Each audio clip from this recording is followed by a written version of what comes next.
Hello my friends, Janet here, live video. Thank you so much for coming in. Today, as you can see, I'm going to speak about a very sensitive topic. Well, not sensitive, but I'm going to speak about a very important topic. And this is best from what I've been hearing from you from the comments. And I think this is a very good topic for all of you. So thank you so much for coming. It's been a while since I showed up, but I'm happy to be here. You can tell from the title today, how to increase your chances of getting a visa at the American Embassy. My friends, this is one of the most important topics. As you come in, I thank you so much for showing up. This is gonna be a live video. Share with your friends, because I've always said at the end of the day, all of you, I see you. At the end of the day, we can do everything. We can apply for schools. We can apply for F1. We can apply for F2, visiting, conferences and everything. If we cannot deal with this big elephant in the room called the embassy, this is not going to happen, okay? Some of you friend requested me. I'm coming and I'll add you on the list. It's just that now I'm dealing with the ones that came in already. Everyone that comes to my page, they come with a full list of questions. You should see some of them writing to me a full page. And you know what? That's why I exist. That's why you are my friends. It's for me to help you navigate these issues, okay? And I see you all over the world. You're coming in today. All of us here, I've had people from Cameroon. The other day I met someone from Togo. Welcome, you know. Someone from Cameroon, and I think Nigeria, I think Cameroon. They said, Janet, we never get these visas. The mind now, everyone believes we will not even get the visas. It's very difficult to get these visas. The other day, even in Dubai, people tell me the same thing. The other day, someone told me, Janet, we were a group of 100 people who were coming for a conference or a business conference, and only 2 people got a visa. And then I went through my inbox, and then I got another comment from my mother. She's like, okay, my daughter was coming for a conference, 100 people, and only 2 were denied.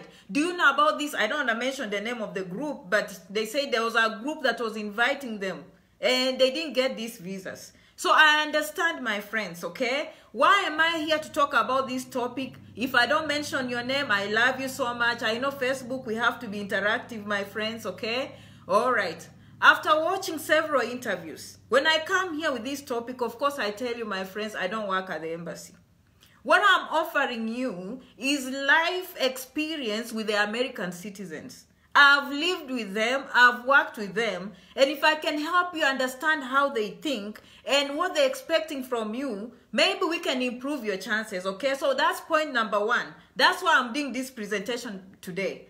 Okay, after listening to your comments and you're telling me these things, a common theme is emerging. Okay, maybe the embassy is denying at higher rates, or maybe it's just in our mind. Me, I don't know. Okay, I also went through the State Department to see what they say about these visas. Mostly they just give you information on how to apply for a visa, but they are not telling you exactly how. You know what I mean? They are not telling you exactly how. And that's when we come in. People like us who love research, people like us who are bloggers, okay? All of you, thank you so much for coming. Also, going to the embassy, money is involved. This is a risk. People are working so hard to raise this money to go to the embassy. So we need to be prepared so we have our the best chance possible, okay? Now, this is an area that has very high emotions, especially if people are denied these visas. Okay, so that's why I'm doing this video today. This is a risk, okay? No one can promise you a visa. No one can promise you a visa. Even the embassy officials. And by the way, I take time. I took time. I've listened to these people. I listened to them talking in the Philippines. Directly, the embassy officials. I've listened to them. Some of them were in Nigeria, giving an interview. So this is coming from their mouth. Okay, some of the information I'm giving you today, I've listened to them because there's no other way we can know. For me, because I do my research, I go and find these clips where they've talked about interviews and the embassies and all that, and I come and present to you, okay? So that's where my information is coming from. It's coming from me listening directly from the embassy officials and what they think and what they say and what they expect. Secondly, I go to the websites, American websites, immigration website, the State Department website, and I read again, okay? And then I use my personal experience, having lived and worked here, to help us to improve our chances. You know, We don't want to go to the embassy every time and just spend money, and no one is explaining to us how we are supposed to behave or what to expect, you know, when we go to the embassy. Honestly, someone has to step up, you know. So I'm here hopefully to increase your chances next time you go to the embassy. And I know some people have been denied the first time and they're just down and they're saying, oh my goodness, what can I do? Some of them twice. Now, I've seen, honestly, I've had someone else told me they've gone to the embassy 10 times. I'm not lying to you. But eventually, they came. They came here eventually. At some point, even that person will be like, honestly, this person wants to make her dreams or his dreams come true. You know, they are human also, okay? So that's what we are covering today. Next time you go to the embassy, be prepared. Don't just show up. Don't just show up. Be prepared. Be prepared, my friends, okay? All right. So let me say point number one. Point number one from what I've heard, okay? Let me explain first of all the different kinds of visas. In general, there's immigrant visa. Immigrant visa is a permanent visa. The other name is green card. When you say all those things, they mean the same thing, okay? Permanent resident, green card, immigrant visa, that is permanent. So you are going to the embassy, you've already been granted a green card, it has come through the National Visa Center, it has been sent to the embassy back home. They are just going to process to make sure your medical is good, you are the right person, you are the right family, you're coming, okay? The chances of being denied that one are very low because they already know your intention. Your intention is to come and stay in America permanently. Are we on the same point? Let's differentiate these two visas because I've seen people asking me, how about green card?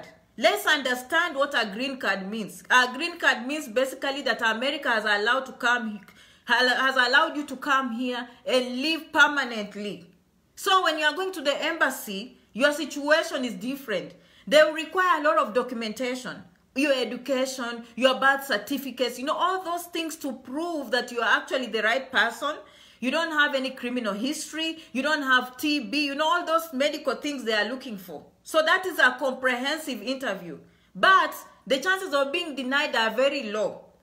Maybe they find you are criminal, you use drugs. If you are using drugs, make sure you don't because they will check you for that. I know someone that missed a green card just because they found drugs in their system. You understand, my friends?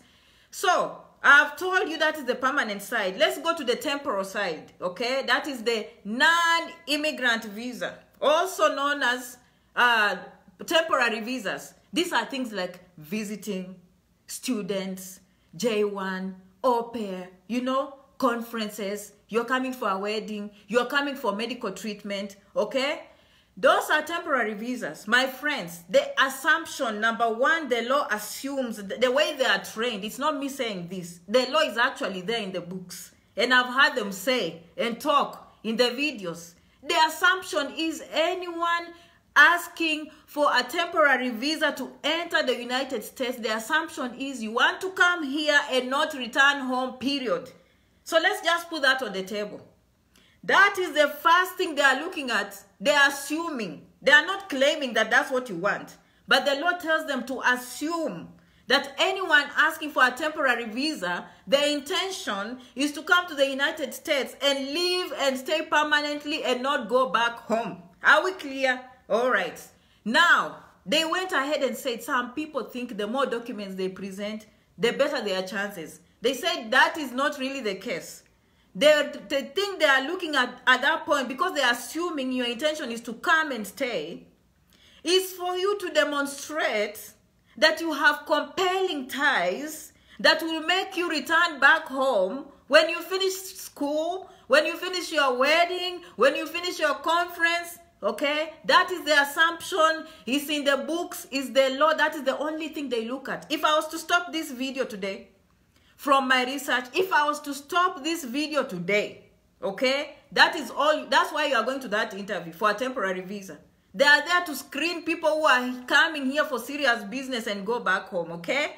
All right. Now, having said that, they say some people think the more documents you carry, the better. Well, bank statements are necessary, of course. You want to go prepared with everything. But they say that's not even, sometimes they don't even look at the documents. Can you believe that? I heard them say, they say, and some of you can confess and say, I went to the embassy. They didn't even ask me anything. They didn't even ask questions. They just denied me. Or I went to the embassy and they just gave me a visa. Do you understand?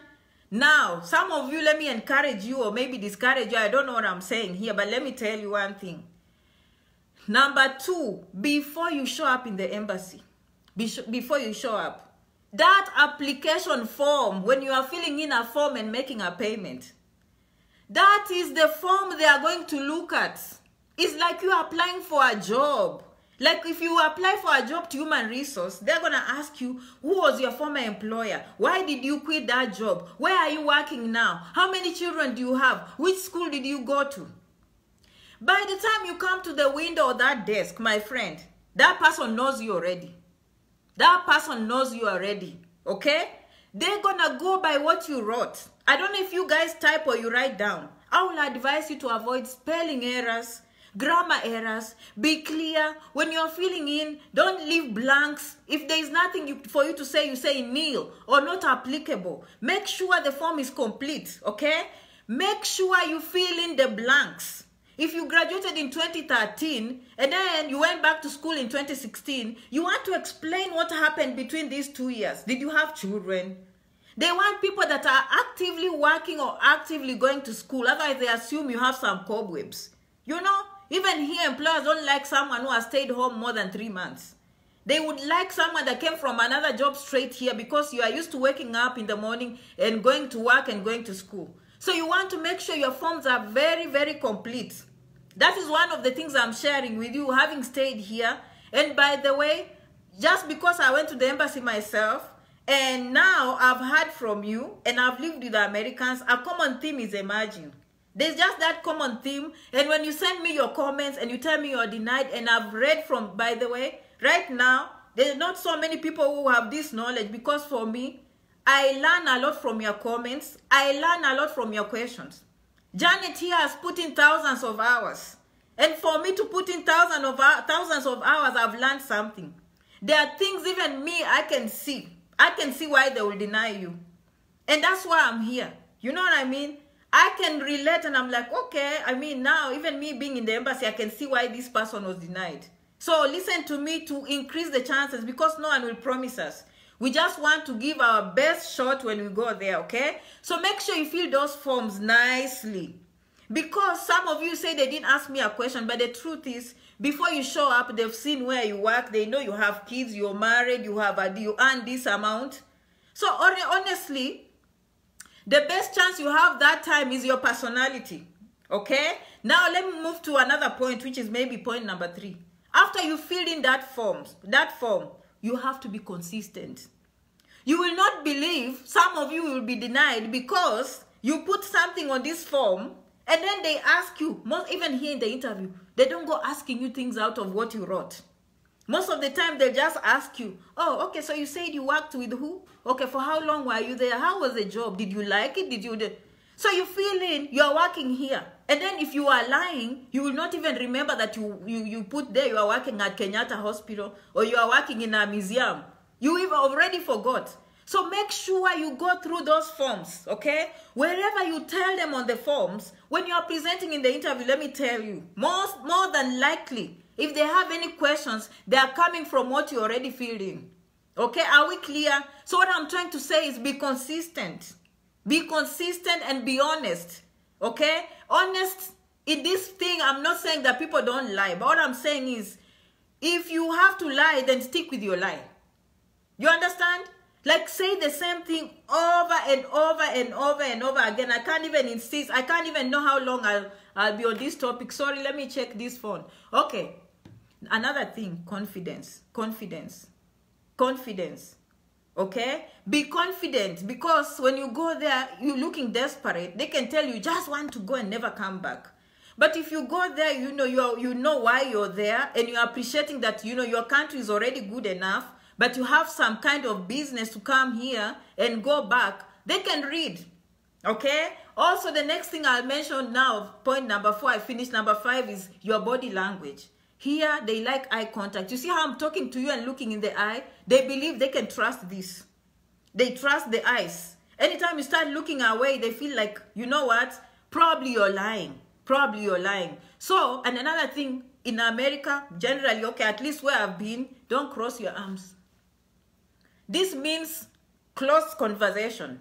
And for us, it's innocent. For us at home, it's normal to cross arms and we don't mean anything. Most of us used to just sit like this, you know, or we walk like this. Here, that means no. People even take offense. I've seen them coming and telling me, that man was talking to me with crossed arms. That was so rude. You know, like that is closed. Me and you, we have nothing to talk, okay? I'm giving you some of those little tips. Although when they come to that country, they are trained, I'm sure, about the culture and the people. So they can give you a benefit of doubt. But these are human behaviors. So we have to be honest. So me, I'm here to tell you how they think and what they... Another thing, let me tell you. Another thing, maybe number 6, smile. Let me tell you the important... That's why you used to hear you, if you have an employer dealing with foreigners, they train you to smile. And some of them, I don't know how to smile. Why are they forcing us to smile? Let me tell you, here in this country, customer service, they treat each customer very, very special. One person at a time. If you go to the restaurant, I'm telling you, you won't believe how many people will come to your table asking you, oh, honey, how are you doing? Do you need anything? Do you need any water? Okay, well, thank you for coming. When you're leaving, oh, thank you for coming. When you're coming in, welcome, you know. That's their life. That is their life. So when you go to the embassy, let me tell you, you can have a high chance if you are that smiling. Me, I know I used to be a smiling machine. Generally speaking, that was just part of me. But if you don't know, brighten your face. Okay? When you go there, be say, yeah. You know, don't shy off. Who cares? Present yourself in a manner that people want to talk to you more. You understand? I'm just telling you. I'm just telling you. And this even me, I experienced. I came home after 10 years. If I was to tell you a personal story, I came home after 10 years. And I went to the big city, Nairobi. And then I went to the village. Do you know where I love the most? I'll be honest with you. And now I can see what Americans see. I loved the village more. I love the village more. There was just that innocence in the people seeing you and just being happy for you. They're like, oh, yeah. It's so natural, you know. And like in the big city where people are just busy. You go to the airport, people are just gloomy. People are serving you at Nakuma, they are just gloomy. Here, no. Even when you reach the supermarket, someone tells you, did you find everything okay? Is there anything I can help you? That is their lifestyle. Okay, another example I can give you, when I was at University of Eastern Africa, Baraton, that's where I went to school when I was still back in Kenya. We had so many teachers from America, Europe, and everywhere, okay? It was an international school, so I went with so many people from other countries. One day, I was walking, and then I met one of my nursing teachers. I think she was from America or Britain, I don't remember. She was walking, and then we crossed paths, and then I say, hi, Miss Anderson. She's like, hi, Janet, how are you doing? And then I kept walking. I just smiled and said, hi, Miss Anderson. When I had walked, Miss Anderson, I just had someone calling me, Janet, I went. So we met again. She said, Janet, let me tell you one thing. You will go very far in life.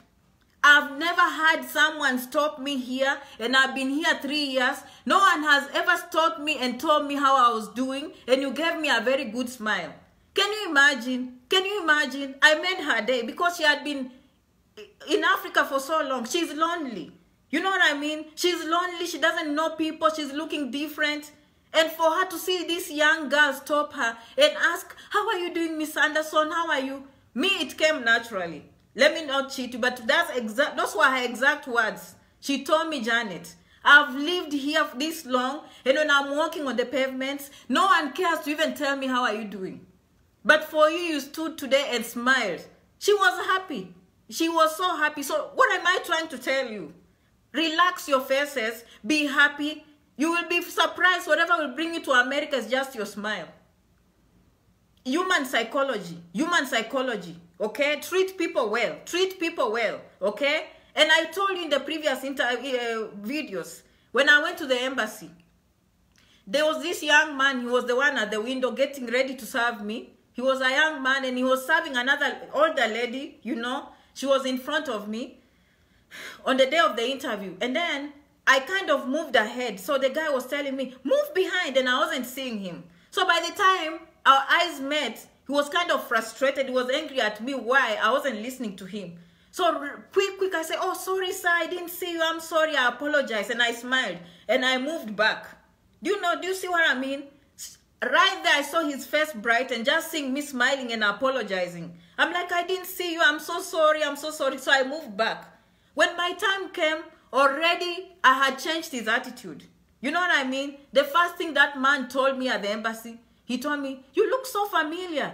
But I know he had read the papers because I used to work at Aga Khan Hospital. He said, I was just in Aga Khan and I had surgery and you look familiar. I said, yes, you look familiar. Now even me, I opened up because I knew if you work at Aga Khan and you have money like from the embassy, most likely you are at the pavilion. You know, that's where all the rich people used to go. I said, yes, I think I've seen you at the pavilion. He said, exactly. That's why I went to have my appendectomy. They removed my appendix and that's why I was at Aga Khan. I said, yes, no wonder. Yeah, you look familiar also. So we struck a conversation smiling and then he told me, and he came back to the same thing I'm telling you. The assumption is you want to go to America and not come back. He still did his job. Believe you me, even after smiling, that man still did his job. He asked me, I see you have a job in Aga Khan. So where are you going? How do we know you'll come back? I say, yes, but that's true. You just said I have a job in Aga Khan. And you can see my course is only 6 months. And in fact, I want to get this visa very quick so I don't delay. Okay, I can't have enough time at Aga Khan, enough off. So please, I hope I get this visa quickly, so I can come back on my job. Right there, that's what he typed. Because that was the compelling reason for me to go back. Maybe the other things going for me, I don't know, okay? But remember to relate to people like humans, okay? Be very relaxed. Relax, okay? They are better than you think. It's that tension that makes you go there. Now you are panicking. Another thing, go on time. And I know these ones, we are very good. All of us, when we are going for the interview, we are there by 5 in the morning. We are in the cold. We are all dressed. That's not a problem. Okay? Prepare your documents the night before. Okay? Put your things together, your birth certificates, your bank statements in a nice folder. Know what is where. So if they ask you, just present. Don't go fumbling. Things are falling here. You look disorganized. Because that time you're panicking. Take a deep breath, okay? If something wrong happens, well, be on time, be organized. Another thing, as I said, I've told you, be your own ambassador, okay? One of my followers here, I don't know if he's watching today, he told me he went there the first time they denied him. The second time he went, it was the same guy, okay? It was the same person who denied him. This time he went with the approach. This is what he said. Oh, hello, sir. You know, I know last time you denied me, but I think you were fair. I was panicking. I wasn't confident. I wasn't ready for the interview. But today I'm feeling very confident. I hope everything goes well. Are you seeing, my friends? Don't just go and stand there. Are you seeing the difference? You know, yeah, I know last time I was panicking and everything, but this time I'm more prepared, okay? So just say, you know, last time I came, my application was weak, but since then, I think my application is stronger. I've gotten a job, I've gotten married, I've taken over my family business, I'm the last born, and another thing, I have this, you know, condition, I can't stay in the cold. Me, I love the weather, you know, I love warm weather. Here where I'm going, there's a lot of snow. That's not something I can deal with. Those are stories you give. How do you know you'll come back? I've given you examples. I know another one, by the way, who used that situation. He told me, Janet, me, I went, and then when they asked me, how do you know you'll come back? Say, honestly, for me, the weather is a big deal, and I don't see myself staying in a cold place, and I want to go and experience the good things that are there, but eventually I want to come back, because for me, the weather is just something I can't get over that, you know. I love the weather here, but I love to see what goes on over there, okay? Another point I can tell you, people ask me, okay, let's go through some of the common questions they'll ask you. Now, you're going to America for business administration. And I think we have business administration here in Abuja. Or we have business administration here in Kampala, in Nairobi. So why are you going for nursing there when there is nursing here? Okay? My standard answer for most of you who've heard me talking, I always say, you know, sir, ma'am, honestly, there's business administration right here. I will not lie. But the difference is America has given me a chance. America has given me a chance. Here it's so competitive. I have to know someone, or, you know, I wasn't lucky. It's here, but only few people can get in. But America has a chance for everyone, okay? That's how you approach these things. Don't say, oh, they will ask me, this course is here, where are you going? The course is not enough to accommodate people. Like when I was there just training a dentist, they used to admit only 10 dentists those days. The whole of University of Nairobi, they could only afford to train like 10 dentists. What if the other kids who wanted to become dentists? Are you seeing my point? Okay, so you just say, I don't think there is room for everyone. Okay, now you are going to America. Why America? I mean, there's Germany. One person told me, they asked me, why not England? At that point, I was like, oh, that was rude. Then I thought about it. I think what that person was asking, why do you want to go to America when you can go to Europe? When you can go to Canada? Okay, you can go to Asia. You can go to the Americas. You know what I mean? South America, Brazil. Why America? So you have to be prepared with those questions. Me, I told this person, I've heard America has the best universities in the world. They are credible. They have good research institutions. You know, when you come back, employers love us. Employers love us when we have the American education. That's why I'm going there and coming back home. You have to create these things, okay? If you are going for maybe culinary arts or something, culinary arts, whatever you pronounce, you know, you want to say, yes, we've learned a lot, but most of the cuisine we have here is from Europe. I want to go to America and learn American cuisine, okay? And I know they have a combination of French and everything, so I'll be diversified. So when I come back here to start my own business, or when I come here to work in the hotel, I'll bring back the knowledge from America. You know, be natural. You know what I mean? Be natural. We don't know these people, but my friends, what I'm helping you is to think like the Americans and what they see. I want to show you what they see when they see you. Okay? But if you have to leave this video today and you didn't hear anything Janet said, the first thing the law is telling them, you are not coming back home. That is what the law tells them. Temporary visa, assume that person is not coming. And it's not just you, it's all over the world. But of course, as we know our situation, they always assume we don't have enough money. Of course, if someone was coming probably from Europe, they are more likely to get a visa because they're like, why would I go to America when I have Europe? You understand how things work? So for us, our burden is a little bit higher. Our burden is a little bit higher. We have to prove a lot. Okay? Let me move to visas. Let me move to another way. I think another reason why they deny you. After reading your comments, I think, in my opinion, I'm a blogger. Okay, I'm a blogger, so I'm just telling you.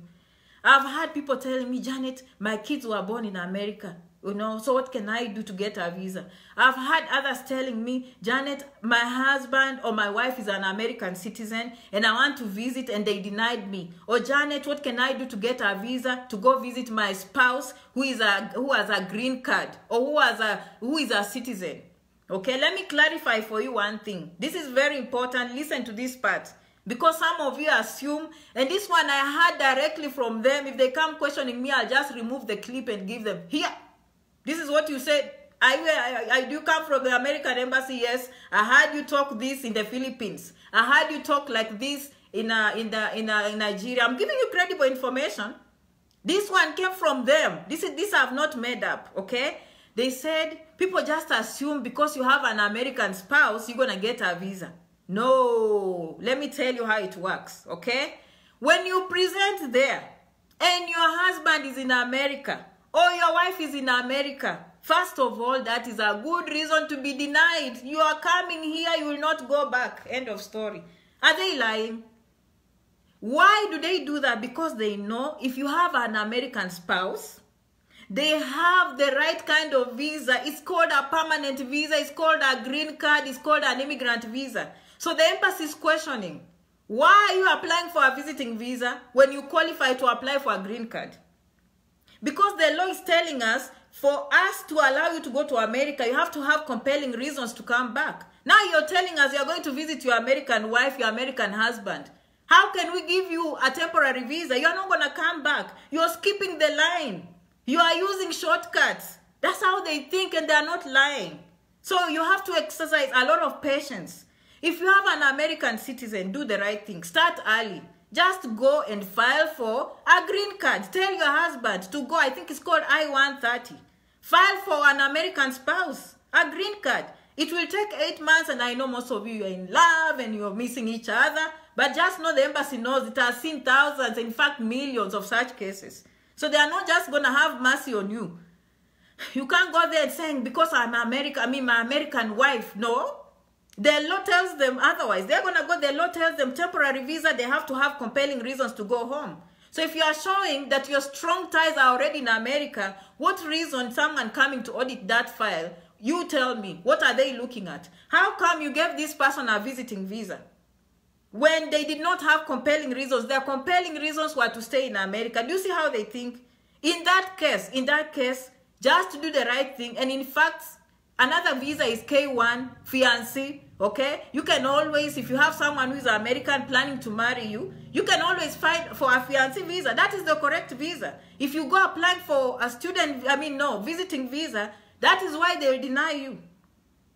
You see how I'm putting these things together? After doing this work for a while, it's kind of making sense. And I'm saving you a lot of emotions. I'm saving you a lot of heartache. Honestly, this information should be coming from the embassy. You know, I think this information should be out there so people know their chances. I can't believe how many people go to the embassy and probably their papers are just thrown on the side. Innocently. You think you have a chance just because you know someone in America who is a citizen. Honestly, you don't even have a chance at that point. Okay, but I'm not the final person. I'm just telling you how they are thinking and what the law is telling them. Now, if you are that person who wants someone here quick, in fact, you have a high chance of applying a student visa. Because, and I've always told you, a student visa, you are never attached to anyone. Let's say you have a fiancé or someone who loves you in America. You are better off going just like you don't even know that fiancé. You see what I mean? That's how it works. Yes, my fiancé is American. But when I'm going to apply for a student visa, I have nothing to do with that person. I don't even have to fill in because the form doesn't ask you if you have a boyfriend or girlfriend. Is the form going to ask you, probably ask you about brothers, sisters, and mothers and children? That's all it's going to ask you. It's not going to ask you, do you have a boyfriend? Unless you volunteer that information. So I think even that pathway is much easier. I've seen someone who had a green card and they invite the girlfriend, not invite them, but apply for them at school. Because our school has nothing to do with boyfriend or girlfriend. You have a higher chance of getting a visa. Okay? Okay, all right. So I'm not seeing any comments there. I've mumbled a lot, but I think I've given you a lot of information today. A lot of information to lessen your pain. You're using a lot of money. And another thing before I go, let me tell you one thing. Important also. Oh, I have so many important points. I wish I wrote them down. But I'll keep on doing these videos because this is one of the most highly sought videos, I think. When I talk about the embassy, people always want this information. I did this when I had maybe 5,000 followers. And I think I did this when I had 15. Okay, now I'm doing this when I have over 40,000 followers. So each time I'll keep on. And each time I come back, I'll get better and better and better. So if you're new on this page, start with the latest videos. Don't start with the old ones. You will see Janet telling you the things she was telling you going to the embassy and panicking like chicken. You know what I mean? So, watch the first ones, okay? So, what I'm trying to tell you, when you go to the embassy, my friends, okay? Remember to relax. This is very important, all right? Remember to have your documents right. Remember to be honest. Remember they are humans. Smile. Eye contact, body language should be very encouraging, okay? All right. Hi, Janet, spouse visa, are children included? I interview Sam. By the way, though I was reading, I think the law tells them a child that is below 14 years old, I think they don't have to attend the interview. And I think people that are above 80 years old, they don't have to attend the interview. Don't quote me on those, okay? But I always say the embassy will always guide you, okay? The embassy will always guide you on what they expect from you, okay? And for those... Okay, I almost lost my train of thought. My train of thought before I finished today was try and do things yourself. Try and do things yourself. And I know you have all these agents. And I know you want to come in these groups. The embassy is more likely to trust that person. How did you get this? I went on the internet. I love this school. I've heard about this school. I went and made my application and now I'm here. Okay? Learn to do things yourself. Trust in yourself. Believe in yourself. Okay? This is a perfect example. Let me tell you, and I've told you in previous videos, this is one of those things, one of those countries. If you are one of those people who read the Bible, and you've read somewhere where it says, ask and it shall be given, Knock and the door shall be opened. This is one of those countries. You do not have to know anyone. All you need is the internet. Go check wherever you want. Go for that school. Go for that conference. Go for whatever you are looking for. Apply. You will get in. You will get in, my friends. Huh? And so one follower yesterday, today I have a lot of embassy questions.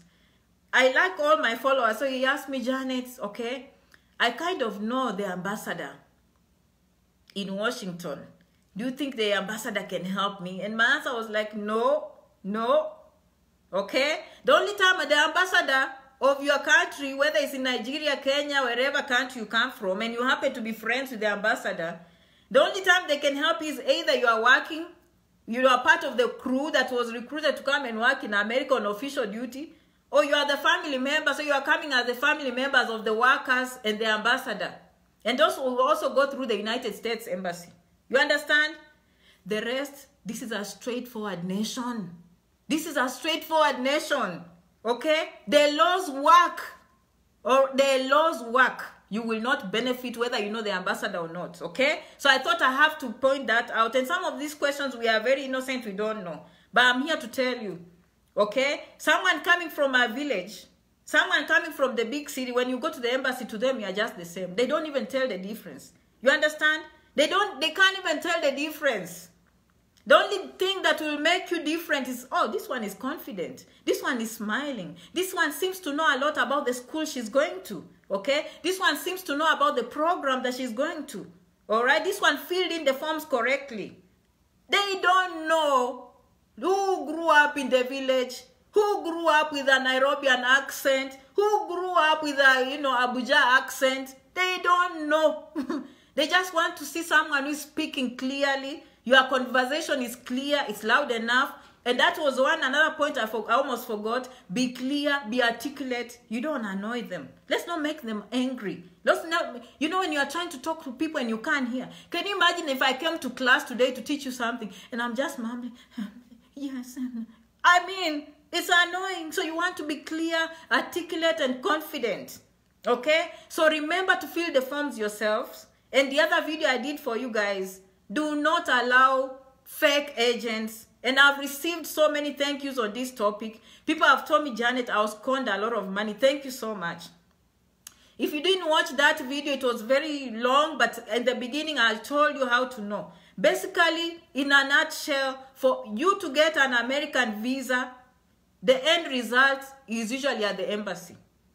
That is the only way you can tell the difference between a fake agent and a real agent. And I know some of you are planning to go to Canada. And of course, there are those agents helping you to navigate. Someone told me they have all these forms coming from Canada and someone is helping them to fill. And then they have to come up with a lot of money. Oh my goodness, oh my goodness.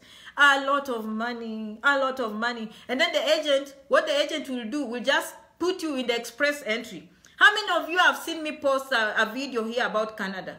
Express entry, straight from the Canadian embassy, Canadian government, instructing you a very clear, concise video. Have your documents ready, take your English exam, apply here, and then we'll put you in the pool.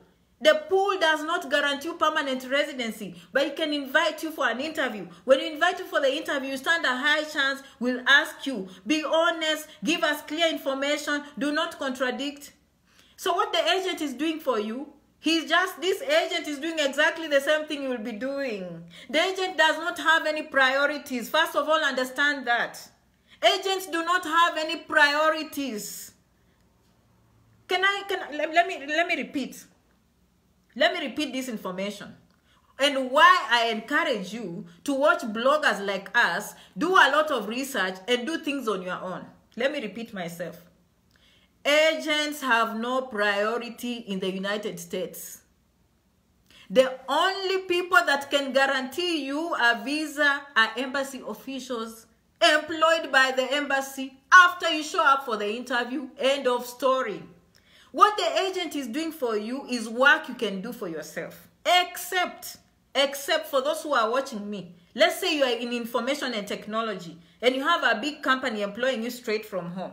Let's say you are a nurse and the agent is coming back home to recruit you, those ones, work with them. They already know employers. They already know immigration attorneys. They already know the steps you need to take. Instead of you doing yourself, and if a nurse is listening to me and you're one of those nurses who is wanting to do things on your own, remember this. And I'll go and read about H1 visa and I'll come and clarify that. But for now, based on the information I have, if you are going to do yourself and go to CGFNS and apply all these things, how sure are you after you finish the NCLEX that you will get a visa in the embassy? Because at the end of the day, you will have to go there and ask either for a visiting visa. When you come here, you start running around, or go and ask for a student visa. When you come here, you start running around. Unlike someone who is patient enough, who is willing to pay the nursing agent money, and the agent will help you pass the exam, tell you the correct steps, train you how Americans think, give you an immigration attorney, and present the green card in the embassy for you. You, your children, your spouse. That is a good deal. That is a good deal. Those are the only agents who are representing a big company that you know in America, and they are telling you clearly, step 1 is for you to apply. Then this is this. This is this. I've been there. The lawyer is in constant communication, telling you the next step will take you 6 weeks. The next step will take you 3 months. Now your visa is here. First of all, pass this exam. After you pass, we will apply to uscis.gov. Once it comes there, we'll take it to the National Visa Center. From the National Visa Center, it will come to the embassy. That is how it works. There is no other way. That one, I can swear. I can swear. This is the process how people get work permits from America. The first step is uscis.gov, the immigration. After they approve you, it is sent to the State Department, which deals with the National Visa Center that distributes visas around the world. And then you will just get an email straight from the embassy telling you you have an appointment on this day. Okay? Any other agent, I don't care how big, I don't care how fancy they look, no rights, 0 rights. You just have the same rights like the embassy. I mean, like the agent. Okay? Remember, you can do these things on your own. Remember, you can put in your time. If you use agents, go there, do your research, make sure they are genuine. Okay? Most of them are genuine, but they are doing things that you can do on your own. You understand? So just because you're applying for through an agent does not mean you have a better chance. But for the nurses, I highly, highly recommend that you use an agent. Okay? One of my followers is right there saying, I didn't reply to the message. I will reply to you one day. Okay? I'm almost graduating. May 10 is my end of school. Once I graduate, I'll have more time for you guys. I'm still replying, trying my best. Okay? If you don't know, my friends, just go on this page and see how many followers Janet has. When I'm replying your message, I'm still behind by 10,000. Listen to me, that number again. How many questions I have to answer? One person. 10,000 questions. That's why I do this video. Like this video, do you know how many people I've answered today in this video? I'm pretty sure I've answered over 10,000 people. Believe you me, because I read, I get, and I know where the problem is, okay? All right, for those who followed me and for those who are new, Janet Rangi on YouTube, you will find me there. You will find these videos there. It's Janet Rangi on Facebook, formerly Immigrant Business Directory, same thing. You will find me here, okay? All right, just do the right things. Have confidence. Have confidence, because at the end of the day, we always say the big elephant in the room is the embassy. This is a topic that I'll keep on presenting so I can inform my people all the time. So when we go there, we have the best chance. We are presenting our best self. Okay? So, and another thing before I forget, oh my God, I have so much in this embassy. People told me, Janet, I was denied. How long do I wait before I go back? This is what they say. We don't have a time limit. They don't have, the law doesn't tell them, you can be denied and go back and apply after 1 week. That is not their problem, okay? But this is what they say. I think they say an average of 90 days, okay? But from what I heard them say is, okay, you have to have material changes. Like, since we saw you 3 weeks ago and today, what is the difference? What has changed? What has changed? So if something has changed, then you have a good chance. You can go back and say, I applied 3 months ago, but that time I was going to school, or I didn't go to school, but now I have a school. Like, explain. What has changed? In fact, if I were you going for the second or third time, that will be my opening statement. How are you doing? Oh, I'm good. You know, last time I came here, this is what was going on, but this time I feel more prepared. I think my application is more stronger, and I'm hoping for the best because this has changed since the last time I saw you. That is the only thing they say. KJ, you are late, but you know, thank you for coming. The only thing they say is what has changed. But as far as saying how many times you can go, how long you wait, they don't care. Of course, if you go after 1 week, your chances are very low, okay? Remember, everything you say, they type. So you can't go there and change your story. I always say from the time you go to the embassy, the first time you present with that straight story that is true to your head so that it sticks with you over the period. So long as you are dealing with those people, when your story changes just a little bit, okay, that is how they'll find out, okay? All right. Rose, thank you so much for sharing. For the nurses, Avant, healthcare professionals, Adavia, healthcare, those are the people, the agents that people are successful with. Those are the people I've come across. Adavia and Avant. Go down here, you'll see Rose Tor has shared with you if you're a nurse and you wanted to know which agents can help you. And next time or tomorrow, I will post for you the top 100 companies that employ foreign workers. How about that? How about that's a bonus for today, okay? I'm going to post for you. Let me repeat. Those of you who keep on telling me, Janet, I want to come and work in America. Okay, not just the nurses. There are some companies that actually will bring you from home and bring you to America. Okay? I'm going to post the top 100 companies that employ foreign workers on H-1B visa. Okay? That one I promise, when Janet promises, is going to come, be prepared, and read through. I wish you well with your next embassy. Okay? So, I want to see you in America very soon. Okay? Remember to keep the dream alive and have a strong desire to succeed. The desire will push you over the edge. The desire will make you the best. You stand, you fall, but you never give up, my friends, because you're the best. Do your best. Present your best self. I'm praying for you. We say we're going to pray. At the end of the day, we can apply to the embassy, okay? All right. Thank you so much, my guys, for coming. Thank you for following. I'll see you in the next video. Until next time. All right. This topic has come handy. I'm facing the embassy soon. I've done the DS-160. Congratulations, okay? Congratulations, I'm happy for you, okay? All right, Eunice, Damaris, Naomi, okay? All of you, my people, all right? Oh, who is that? Let me see. Gibson or who? Meroka, Mary, okay? All right, my friends, I love you so much. See you, Simon. See you soon in America, Moses, okay? Awesome. Bye-bye.